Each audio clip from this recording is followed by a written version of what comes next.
Welcome to this video.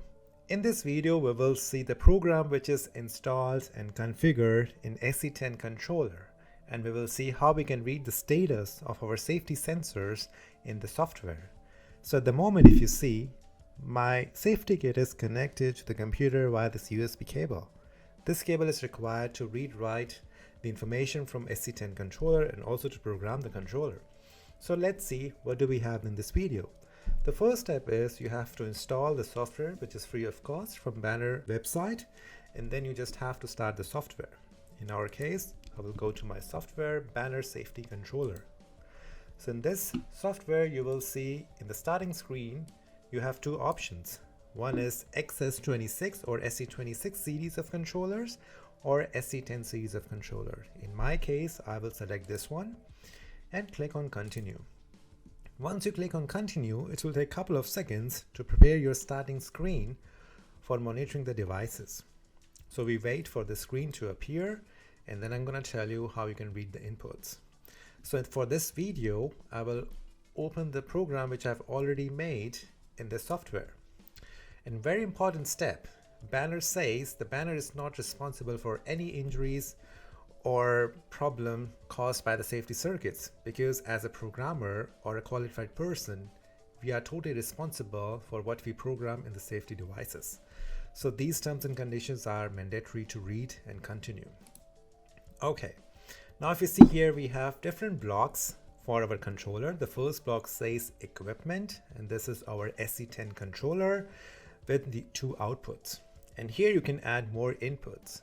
So if you want to add more inputs, you can just click on this button, and then you have several options like EM stop, ISD device, gate switch, optical sensors, and so on. You can also connect non-safety inputs in this case, or you can also choose status outputs for your controller. And then you have a functional view. In functional view, you can make your program. I will show you the program when I open the program which I've already made for the safety kit. And then you can see your wiring diagram, your ladder logic, your industrial Ethernet connections if you like to use it with your PLC or other devices. And in the end, you will again see your summary of what you have done in the whole program. Also with additional ISD monitoring. So let's open the program which I already have, and then I can show you each element in detail. So I will open the program from here. I will go to recent, and that's the program. The program name is test2, and let's begin with the equipment. So in the equipment, now you will see several more blocks. So here it sees my first input. It says ISD, M0, ISD1, RF. So if I open this one, you will see it has two sensors, door 1U and door 2L. This is unique coding, this is low coding. And if you notice, these are the two sensors which you can see on my safety kit. And these are my door switch. From here you can select what kind of switch is that. And from here you can select to which input it is connected. So at the moment, only input 5 and 6 is available for ISD. So you can see here it's an IST type of safety input. So here these two are connected in series via IST. Okay, let's check the second one. This one is my magnetic switch. So if in this case, you will see it is using IN1 and IN2 as my inputs, and it's getting a supply from I01 supply to give a signal to the safety controller. So it's using 3 terminals in this case, complementary 3 terminals. This is for the magnetic switch, which you can see on my trainer here. And then you have a reset button, which is connected to IO4, input output 4 terminal. And this I have told you can use as a safety input or non-safety output. So this has been used for my manual switch, which is here. Okay. And then you have another ISD series connection, and this is your emergency stop. This is using input IN3 and IN4. Okay. This is just one device in this case. Click OK. And in the last, you will see an output status, M0 stat2, which is IO3, so it's an output. And this is actually connected to my LED button. This button is getting illumination because this output is getting true. Okay, I will show you that in the next minutes. So this is how your inputs are defined. But that's not only it, you can also see more detail about the inputs in the different sections. So let's see the second one, functional view. In functional view, you can define your logic. And this logic is very simple. You have three inputs which are connected in series via an AND gate, and it's given to an LR block, it's latch reset block. So you have your first input as coming from ISD1. So if I open this, you will see it's your door switch, unique and low. This is connected to one input, and then you have another magnetic switch which is connected to second input, and E-stop connected to third input. If all these inputs are true, this will give you a true signal because it's an AND gate to a block which is LR block. And this LR block has an input and it has LR reset button, reset signal, which is coming from M0MR1, which is my LED button. And the output of this block is going to the outputs M0R01. These are the relay outputs 0 and 1. So let's see how the circuit looks like when I go live mode. So here you can go for the live mode and you can monitor your signals instantly. So at the moment you can see all these signals are true, our safety sensors are intact, and this is giving a true signal to my LR block, and my relays are true.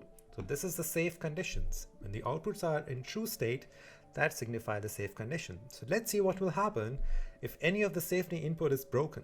So I'm going to use unique coding RFID switch, take it away, and you will see this get false, which will make my AND gate false. In case this will make LR block false and output goes false. And you can clearly see in your programming window. And once I bring the sensor back into the position, you will notice this gets true, but this block needs an external reset signal to make the outputs true. And here, in this condition, you will see my blue light is on. This is on because my state, M0 state 2, this is true. And because of that, the blue LED is on the safety kit.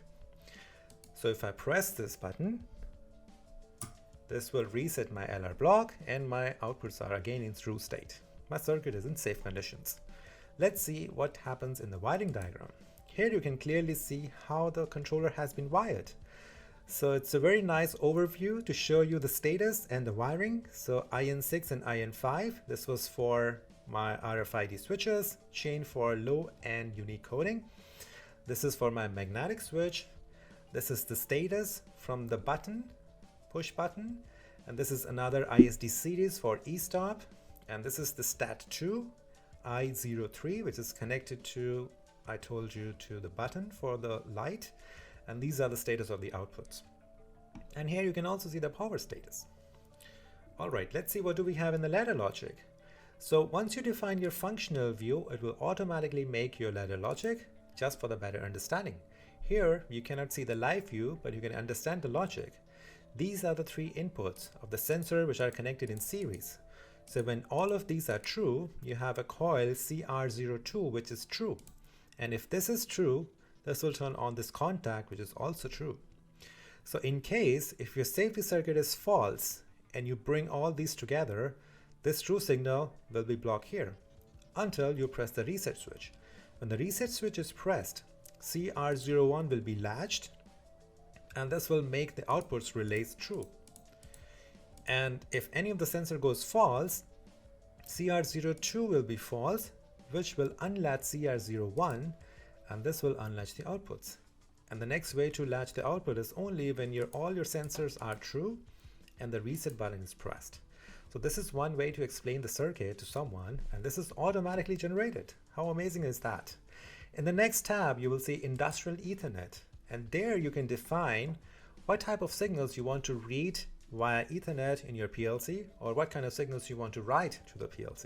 So these read-write can happen via Modbus TCP. This we will understand in detail in the next lectures. And then you have another tab which shows Configuration Summary. This will summarize whatever you do in the project. For example, you will see your network settings. You can see your inputs, which inputs are connected. You will see your functional blocks, again your inputs and outputs. You can see your safety outputs configuration. So you can see your response time and status outputs. So all this configuration summary you can have in just one page. Next, you have a live mode. In the live mode, you again see the status of your inputs and the outputs. So if I this time take off this magnetic switch, you will see this will got false here, which in return make your output false. So if you bring this back again, you will see this is true, but you need a signal. So it shows you a ready signal to reset your safety circuit and bring it back to safe conditions. So in this case, I press it, bring it back. Now my circuit is safe. And here you will see the time, the runtime. So this runtime will tell you for how long the system is in run mode. Last but not the least, you have an IST tab. And here you can see the status of your safety sensors. For example, you will see status if it's on or off or reset. Or if there is any kind of alert, for example, if it has a marginal shift in positioning, if it's a warning or a fault, an actuator if it's detected or not. So let's take one example. I will move this unique coding switch a little bit further and you will see the status is showing red, which means it's completely off. And if I bring it close again, you will see it will get green. So when this gets green, your whole ISD series gets green because these are connected in series. If I take this low coding switch now, you will see it right here. So whole series circuit is false. If I bring it back, this will make it true. Let's take another example for e-stop. In this case, if I press the e-stop, you will see the status is showing red here. If I release it, the status goes back to true. Another interesting thing is you may also find a warning. So let's try to have a marginal shift in our switch. So I will try to achieve that. It's not so easy, but let's see if I can achieve that. So I'm going to move it marginally.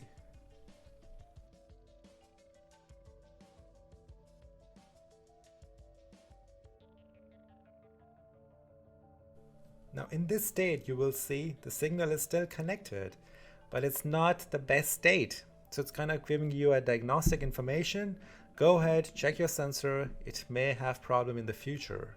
And such kind of signal give you intelligent information to predict your failure. So how amazing is that? So this is about a brief overview of safety controller from Banner and the software which can be used to program this controller. In the next video, we are going to use the software to program a simple safety circuit on the safety kit. Thank you for watching and I'll see you in the next video. Bye.